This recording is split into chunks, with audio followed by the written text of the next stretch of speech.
And I tried hard to be proud of my service, but all I could feel was shame. And racism could no longer mask the reality of the occupation. These were people, these were human beings. I've since been plagued by guilt anytime I see an elderly man, like the one who couldn't walk, who we rolled onto a stretcher and told the Iraqi police to take him away. I feel guilt anytime I see a mother with her children, like the one who cried hysterically and screamed that we are worse than Saddam as we forced her from her home. I feel guilt anytime I see a young girl, like the one I grabbed by the arm and dragged into the street. We were told we were fighting terrorists. The real terrorist was me, and the real terrorism is this occupation.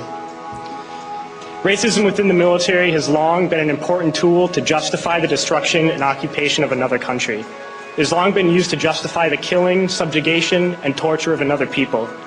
Racism is a vital weapon employed by this government.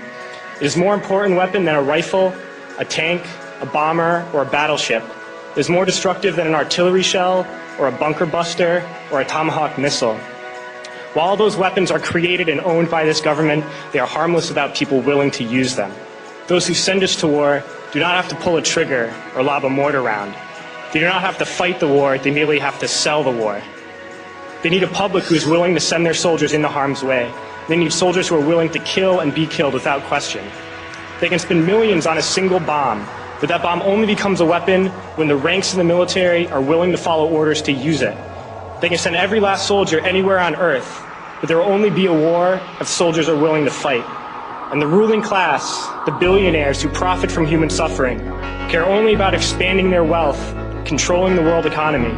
Understand that their power lies only in their ability to convince us that war, oppression, and exploitation is in our interest.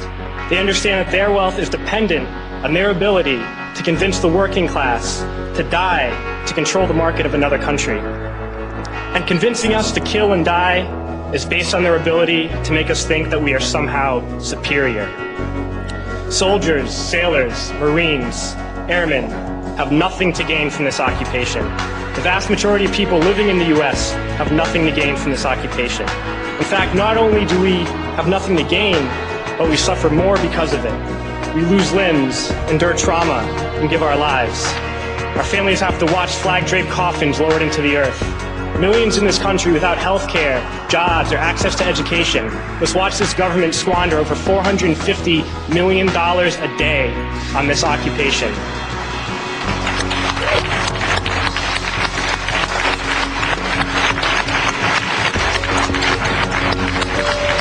Poor and working people in this country are sent to kill poor and working people in another country to make the rich richer. And without racism, soldiers would realize that they have more in common with the Iraqi people than they do with the billionaires who send us to war.